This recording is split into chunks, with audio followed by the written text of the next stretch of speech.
Okay, this is my baby, uh, MiBella. She's a 15-foot flat bottom skiff that I got the plans out of Sam Rabel's uh, boat building in your backyard. The book is about 80 or 90 years old. I think it was made in the 30s. But this is the way they used to build working skiffs uh, 70, 80 years ago. We're using plywood. They used to be able to get wide plank boards, sometimes in pine, sometimes they'd have to lap them. And the bottom planks were usually cross planked. They didn't have plywood years ago, but this is made of plywood, done in a traditional way. And I'll go through uh, what you're looking at here is uh, the boat after I got the sides together. It's quite a bit along. This right here is nice fir wood. That probably was about a 16-foot plank or 16-foot board. These rubbing strips, they used to put them on the bottoms of the boats so that you could haul them over the ground. This is a traditional thing. The boat is all fiberglass with resin and tape. I don't think I needed them. It's just that I built it the traditional way, and it offers strength to the bottom. I had to splice plywood. I had to take two pieces of 8-foot plywood and splice them. So there's a splice that goes through here. I feathered the boards on each side, spliced them together, put a lot of fiberglass and tape, and then this board held it together. This is a keelson, called a keelson. It sits on the outside. It sort of protects the bottom. These are rubbing strips. They help. Then there was a centerboard box, a long centerboard box. You're going to see that was all bolted. And but this is where Jean and I lived in San Lorenzo. Her sister bought this house as an investment. We were given a chance to live in it. It was about 1,000 square foot, 3-bedroom house with one bath, built during World War II. There was a quarter of acre lot. We had a big backyard that was fenced in. All the lots, I think, were a quarter of an acre.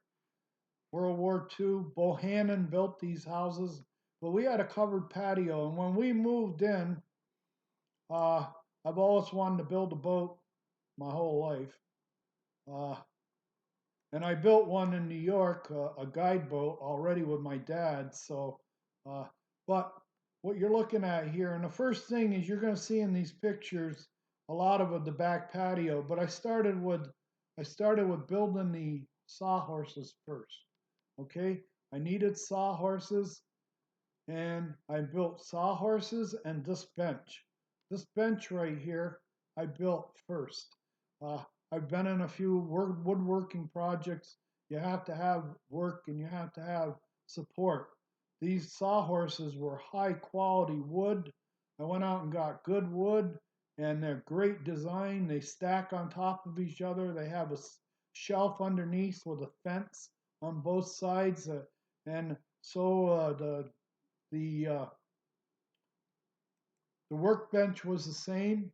Here, more or less, you can see here, I had put in the stem. This stem was made up of pieces of fir and plywood. I took a whole bunch of plywood and laminated it, and this arc, it had an arc. But what had to happen is both sides had to be hooked up to the stem first. So I had this big, huge V that was coming out from the stem. And this part right here, the two boards for each side were probably uh, 10 feet apart, 12 feet apart when we started. And there was a mold to give the shape of the boat, the width of it. You had to put it in a particular spot along this rail or along you put this mold in that was a temporary, it was just a shape. And then you started winching these boards in. taking rope and pulling them in. Just start winching them in until you got them into the transom. This transom right here, you winched them in until you got it to the transom and this board right here is like this butcher block table board. It's soft pine.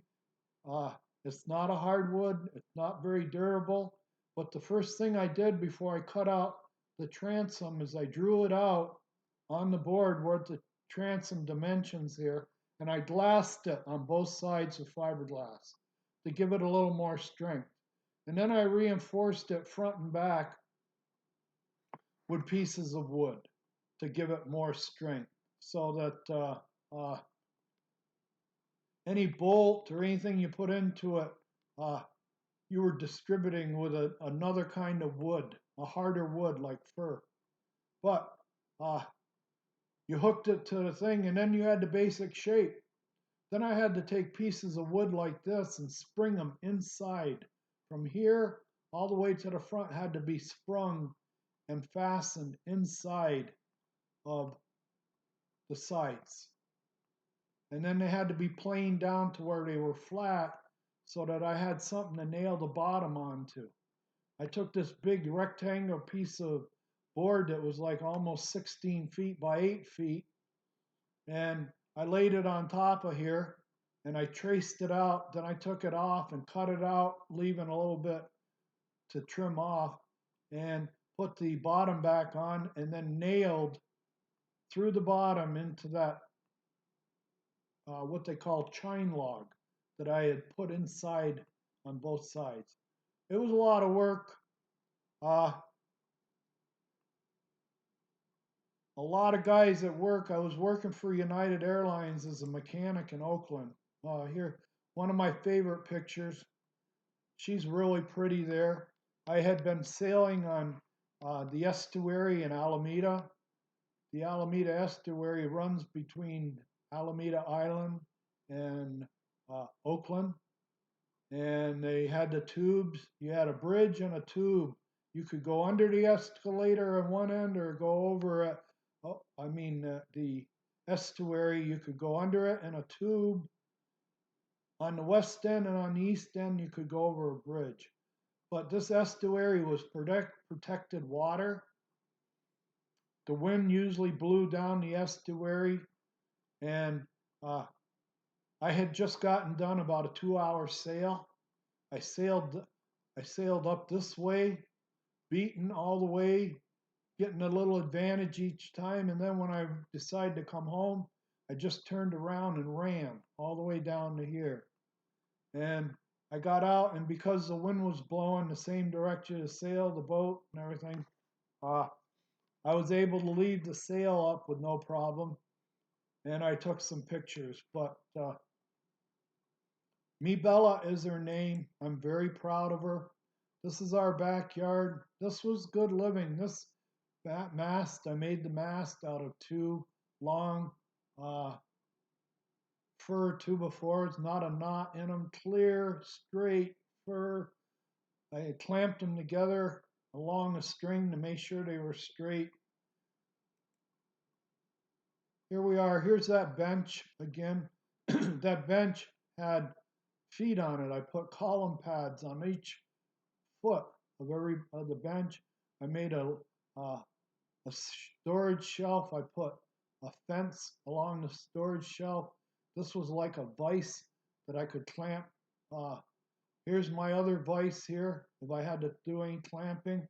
I had a set of casters right here that they were mounted just clear. They were bolted to the leg, just clear of the ground, so that. And then on this side over here, I don't have a picture of it, but I had a bar going, a curtain, a closet rod. Okay, and I could pick up this closet rod, lift it on this end, and it would rock up on these casters, and you can move it anywhere. You can move it anywhere around you wanted to on the casters, and then you dropped it down where you want. But I built that bench and I built the 4 sawhorses first before I even started the boat. And I'm very proud of the work I did on those. But getting along, moving along here. Now we are getting further along in the project. You can see I had the skeg mounted. The keelson was mounted. The rubbing strips were mounted. Everything was glassed on the bottom, extra glass. This was the mast. I had already shaped the mast, turned a 4x4 or 3.5 by 3.5 inch 4x4 that was made of two by fours of fir, and I with a plane and a lot of shaping and a special tool for. You had to make it 8-sided first. You made it 4-sided, then you had to make it 8-sided. You had to get you had to cut the taper on one 90-degree side. So you had to cut through it tapered. So you had this one that was almost 4 inches wide that was tapered. Well, to pick up that taper, you made this special tool so that you could taper, but you had to make a 4-sided tapered, and then you made it 8-sided. You had this tool, you made it 8, drew it out, and you planed it down to where you had an octagon of wood with a taper in it. And then you came along with and a plane and started rounding it out. And another thing with this mask is it's wrapped with fiberglass tape. This 1-inch wide thin fiberglass taping. I wrapped the whole thing like you'd wrap a baseball or you'd wrap a baseball bat to grip.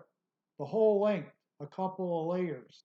So it'll never split or come apart, and it has a lot of strength in the outside wall through the glass that I put on the thing. Here we were in California in a temperate weather. It never freeze. We only froze in that house. We had one night of frost. One night we had a frost. I think in 2 or 3 years we were living there. So we could have our dryer outside. This is the center board box. This is the bed log for the center board. I went beefy on everything. I went oversized. This is the rudder. The rudder hinges here so you can beach it, and this thing will swing up, and then it falls back down into the water. The gravity puts it back down in the water. And this is the sail. I had the sail plan that came with the plan for this boat. So I took the sail plan into Doyle Sails in Alameda. They had a big business. You went in there, it was a professional sail loft. And I can remember the guy's name was Tom Relier, a young man that was running the loft. And he was very service oriented. I left the plans with him. He told me, he says, "What colors do you want?" And Jean, my friend, where I lived, she said the sails should be red and black. So I picked out red and black for the sails, gave him a couple things that I wanted. I wanted a tube on the front of it, like a windsurfer sail. And we had to have a gap in it because the spreet has to be anchored like the boom. It's what they call a leg-of-mutton sail. This is a leg-of-mutton sail, okay? It's real old, it's real simple. It doesn't sail to wind as well because you don't have a jib, but this was a brand new sail. This was the night I brought it home. I think I paid $350 to $500 for this sail. It's hard to recall, but that's Gene helping me, and I got the mast. The mast hasn't been painted. It's just barely made. I haven't done anything really as far as finishing it, but it was made enough to where we could put the mast in this slot and have the mast. But brand new sail, brand new. Here I am folding it up. I was a little heavier then. I'm probably 25 pounds heavier then than I am right now. We were eating well. We ate out a lot. Restaurants with good, there was good restaurants in the Bay Area. Excuse me. There was great restaurants in the Bay Area, and her and I had a lot of time off together where we could go out and eat. Again, we're back to this stage. We'll move beyond that. Here I had got the rails in. I'd done a lot of work up to this point. Okay. This was an old traditional boat. It has ribs in it. Uh, but the ribs don't go across the bottom. The ribs only go down to the chine log. The bottom is open, but I had this long centerboard box. The centerboard, the original plan, that centerboard box was higher and shorter, and it sort of got in the way. And I wanted to have a low profile centerboard box, so I made it a lot longer than the original plan so I could have seats on top of it, like this. See, I had seats I could row from. Right here, these little pads right here, you'll see them later, but I put oarlock pads. This is the mast thwart. Okay, the mast thwart has a hole in it. There's a donut down attached to the bottom of the boat. You drop the mast in, it fits in that donut. Gravity holds it in place. Another thing I did was put these pads. I had to put handles, steel handles, so I could lift the boat, and just an accessory. But I didn't want to bolt the steel handles right to the soft wood. So I took, this is oak, red oak. I made these pads and bolted the handles to the pads to distribute. And then these pads I screwed in. A lot of work, a little bit at a time. Like I said, everybody at the hangar was making overtime. I was single. I didn't have any kids to support. So I used to work on a boat. I probably wasted $50,000 in overtime while I was building this boat. There was guys making double time, time and a half, and I would take a weekend and go home and work all weekend on the boat for nothing. And it cost me money. Here's that extra plate I used to reinforce. I had more handles in there, so I put in more pads back there for accessory handles. I cut off the stem. I put this pad on top of it. The boat is starting to really shape out by now. And here's the centerboard drop down. I had that installed. I weighted the centerboard down. This centerboard, I put like a 6-inch, 8-inch circle here that I cut out. I put nails inside of the circle from the outside, from the inside out, and then I melted lead inside of that hole, and I covered it up and glassed it. So that lead pulls the centerboard back. But I didn't put enough in. I should have put more in because being glassed and being wood and being dry, it has a buoyancy. Okay? Ideally, it should put a couple more pounds of lead in this board so that it'll drop. And it's pulled up and down with a string. Okay, I must have more pictures of that. These are the all right. These are the knees. These are fir, nice fir wood. Boy, the wood back then. I don't think you could buy that wood now. I don't know if you could find this quality wood. This was 35 years ago. But it's fir and it's got glass on each side, a laminated glass on each side to make it stronger, to keep it from splitting and protect it.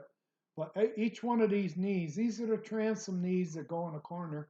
This is your stem knee that goes right in the front. And this knee is the transom to floor knee that goes in the back. And this is a skeg. And this is before I started carving it with a plane and shaping it to be like a fin, to be aerodynamic. This is my sister. She came out to visit. The boat was pretty far along, but this is a picture of her when she visited. It was near the end of the project. Here again, there's the mast. It's getting more and more finished. You can see I've got resin on it. It might have some of that fiberglass tape on it that turns invisible when you put resin, but it might have that. But again, here's the centerboard, and that centerboard is long. The original centerboard was only supposed to be about this length, and I lengthened it quite a bit. And the boat performs. When that centerboard is down, you can heel her over pretty good. You can have that sail. She won't blow over. Now here's the brand new sail. I brought it home that night. Here it is again. She's pretty. She's pretty. I named her MiBella. That was Jean's name. She gave me that name for it. As we were going along, she picked the sail color and she picked the name. MiBella, my beauty. And she picked the sail color. And I love it. It's beautiful. I love this boat. Isn't she pretty? Isn't she pretty? And every time I would take it, no matter what, wherever, okay, here's that extra board. I put the reinforced, that transom, that white softwood. I reinforced it on this side. I reinforced it on the other side. There's that knee that I showed you, the transom knee. These are the two knees I showed you that were the transom corner knees. I put column pads under the boat, under the bench seats. I put bench seats on the side to make it sail. Here's the rudder right here. There's the tiller. There's the rudder head. There's the rudder that rotates on a pivot point right here. I built a special thing with a yoke in it that I could put in the rudder accessories. When the rudder was out, I could put this in, and it held one end of the mast. Okay, here I put again pads for the oar locks. These are oar locks, but I put pads for the accessories.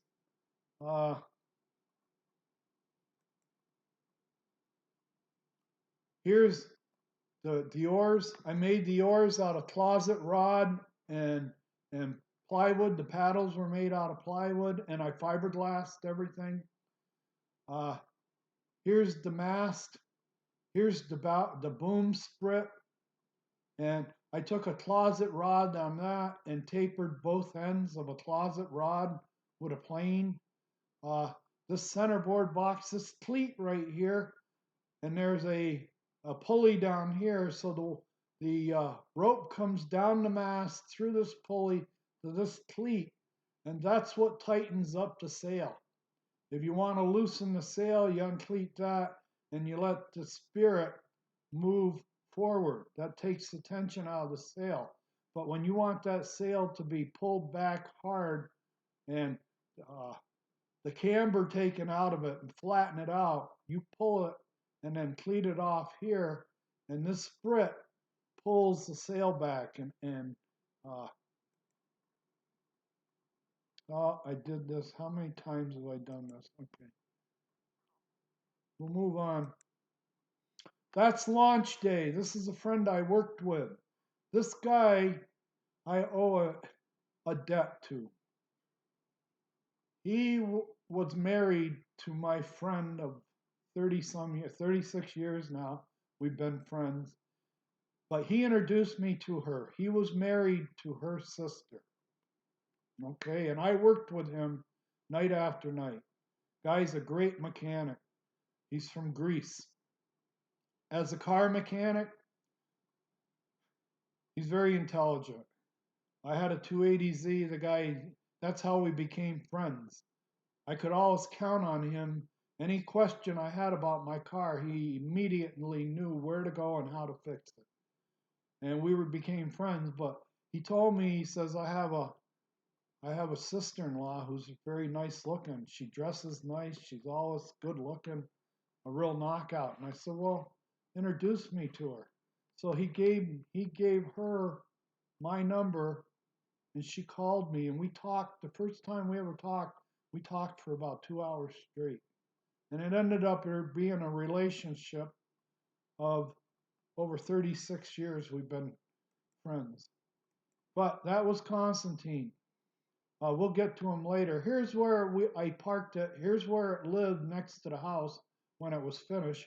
And this truck right here, when I bought it, it was a two-tone copper and white truck, a 72 three-quarter ton camper special Sierra, had side saddle tanks.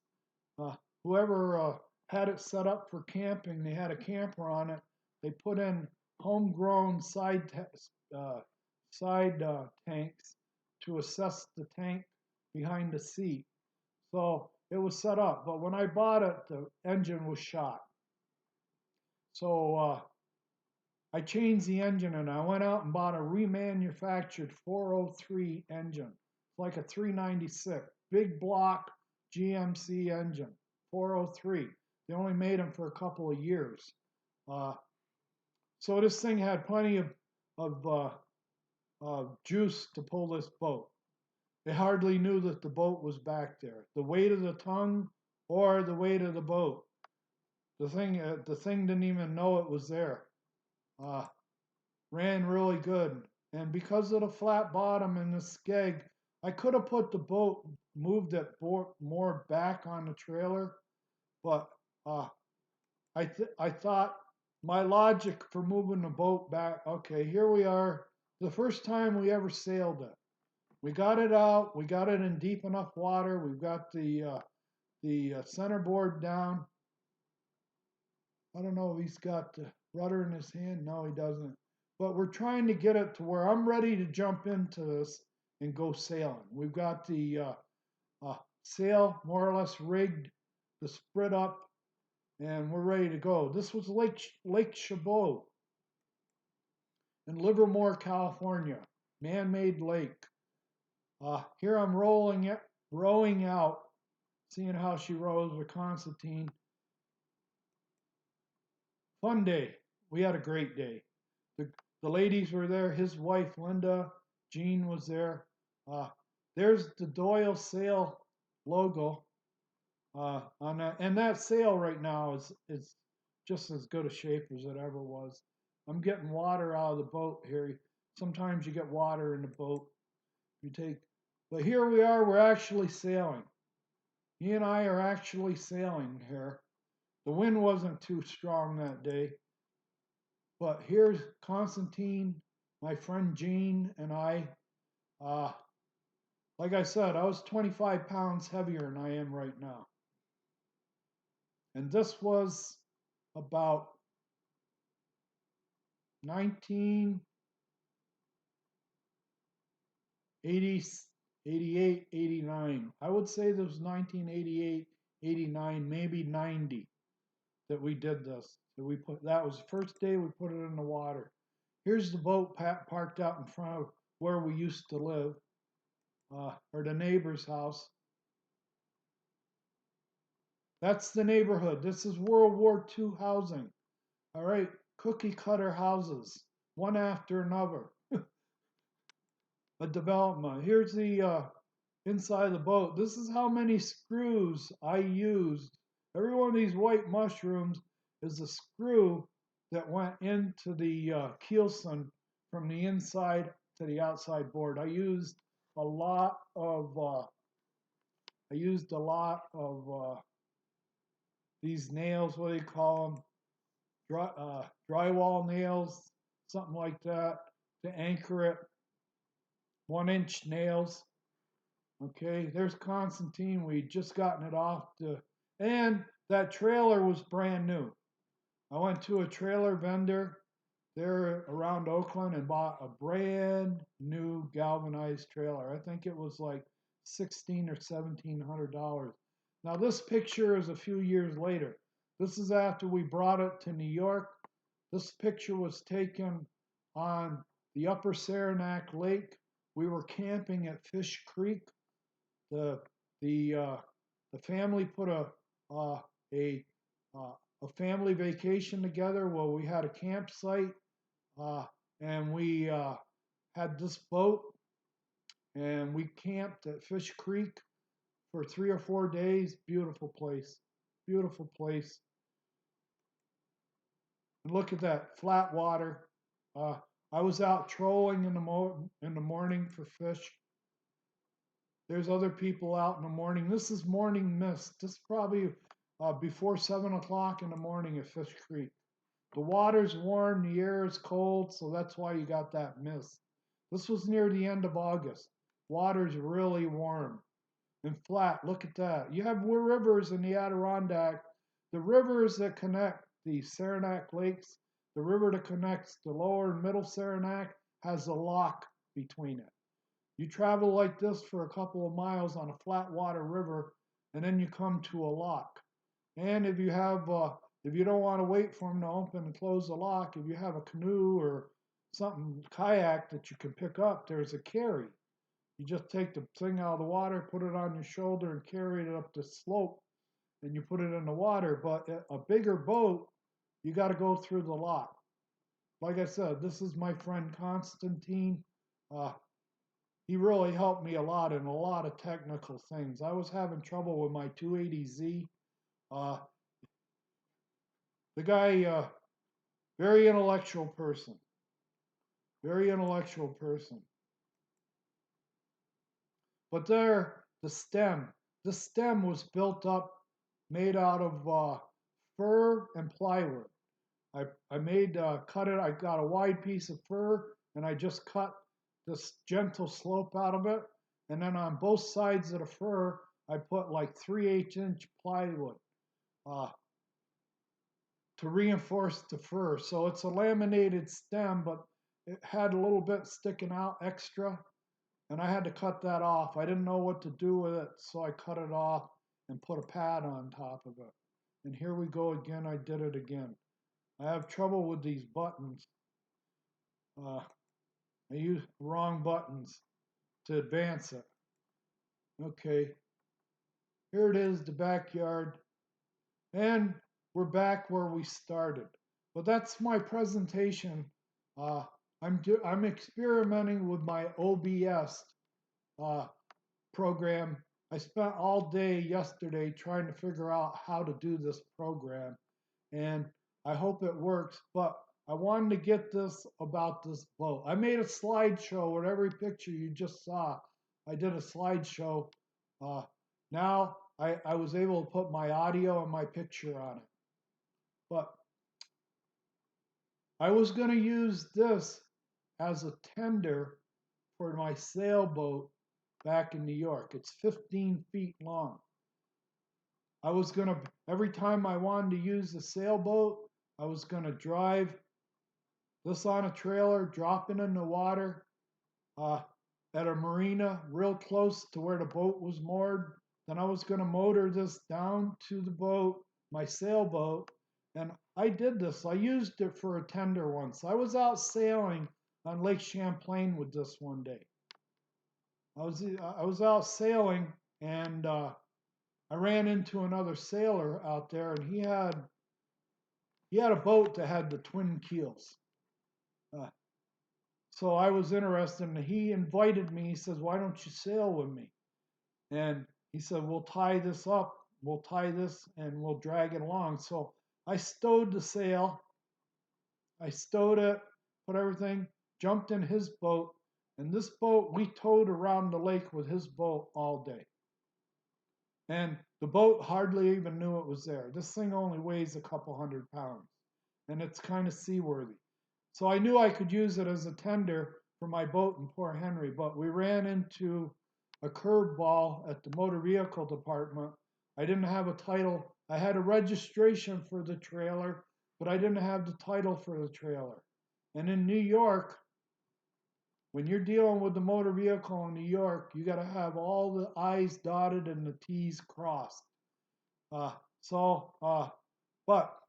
this boat just got put back in the water this year by my a great nephew, and I'm very happy that he did it, that he's campaigning her this summer and he's using him and his wife are using her. But this boat draws a lot of attention, especially from older people. When I bring it to the, I'll show you right there. When I bring it and put it in the water at any public place like that, people come out and look. It's not a plastic boat. It didn't come out of a mold. It didn't come out of an injection mold or a female mold. It's not all built up plastic. This is a three-dimensional jigsaw puzzle. It's a three-dimensional jigsaw puzzle. It's my work of art. I had to put all these, first of all, I had to make all the parts, all the pieces of the jigsaw puzzle, and then put them together and make them all work. And it works. I get so many compliments. It was like the guide boat I built, same thing. Wherever I went with that guide boat on the car, people would come up and want to talk about the boat. Where'd you get it? I haven't seen a boat like this in years. And that's what I used to get whenever I went to any marina with this boat. I've been out in San Francisco Bay with whitecap. I took this thing up to a lake in the Sierras one day, and the whitecaps were so bad that they lost the boat, and a person lost their life that day because of the weather conditions. It tipped the boat over. They were so bad. I was out in the middle of that lake in whitecaps with this boat busting waves on it, my sail. My girlfriend couldn't believe it. She was watching it from shore thinking, the guy's nuts. What's he doing out there? There ain't a boat on the water. It's so rough. But I was out there banging waves, busting waves with this with my sail. That's how seaworthy this boat was. The only problem is don't tip it over. Don't tip it over because I did one day. I tipped it for. I pulled the centerboard up. I did the cardinal mistake, the forbidden. You don't ever, ever, ever, ever, ever do this, and I did it. I was running with the wind along Port Henry Beach, Sandy Beach, one day. I'd been sailing all day, and I had this gentle wind, a following wind, so I didn't need the centerboard to stay upright. And I figured the centerboard was causing a lot of draft. So I said, I'm going to reduce the draft and pull the centerboard up while I'm running for the wind. And it did. It gave me a little more speed because I was going the wind at my back. The only trouble is when I got to Port Henry Beach, I had to turn. I ran out of room. I had to make a turn. And when I turned without having that center, I didn't anticipate, I forgot that the centerboard wasn't down.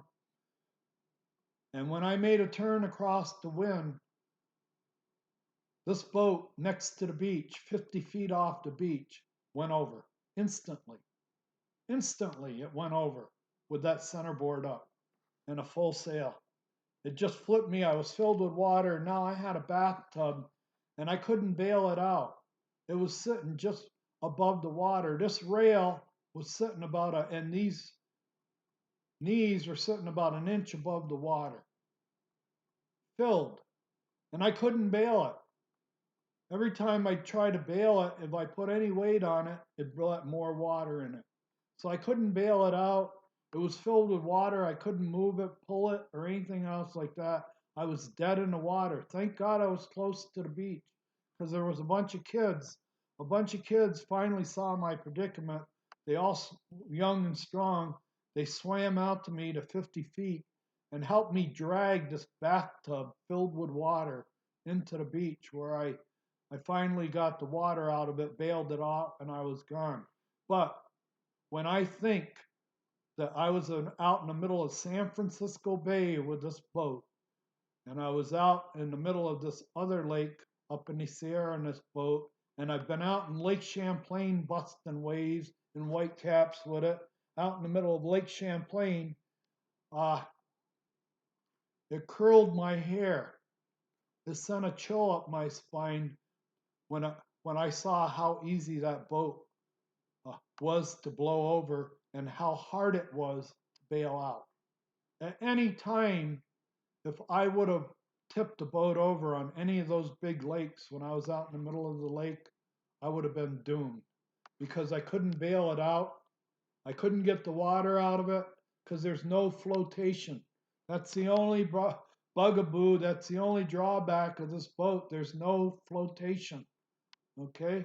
That's why whoever I ever teach to sail, or from now on, whatever I'm out sailing, never, never, never, never have the sail, have that centerboard up when the sail is up. If you've got the sail up, you better have the centerboard down. And I thanked, I said a prayer of thanks that I never got blown over in some of these big bodies of water when I was out there. With the centerboard down, she stayed upright and never tipped over. No matter how much wind and the conditions, that centerboard kept me upright. But here, with a gentle flat water and just like a 2 or 3 knot wind pushing me down the lake, just barely blowing, when I turned across it with no centerboard, I was immediately capsized. Immediately. That's how fast she went over. I didn't even have time to react. The next thing I knew, I was in the water. That's the only drawback of the boat. But I'm making this video because I've been toying with this OBS where I can put my video and my pictures on. But I'm going through the pictures now. But this boat was built in the late 80s. And I'll tell you again, that boat cost me $50,000 in overtime. If I would have put my nose to the grindstone like everybody else and signed up for overtime every week, some days you'd get 3 days of overtime. 3 days of overtime. They went to a 4-day work week. When we went to the 4-day work week, you could work all 3 days of your overtime. Guys were making $90,000 a year as a mechanic 35 years ago because they lived in the hangar. I didn't. I had this little project at home. I had a girlfriend. I had a nice little house. And money wasn't everything to me. There are people in this world that will do anything for money. I was getting along. I was saving money. Her and I were cohabitating in that house, sharing everything. So I spent my weekends, instead of making money, making $90,000 a year, I put up with making a lot less and having days off. If I had a 2 or 3 day weekend, I spent at least a day out there, happy as a clam, out there doing what I wanted, building a boat that I've been wanting to build all my life. Okay? And I did it. And this is the second boat that I built. But anyway, I'll sign off for now. And I'm doing this to see if the program, the OBS, I'm starting to refine it. Yesterday I got obsessive in it. I didn't eat all day. All I did was watch YouTube videos all day long on OBS. And I started out this morning doing it. And I haven't eaten today. I'm trying to master this program. There's so much I want to do with it. But anyway, I'll sign out now. I hope you enjoyed it.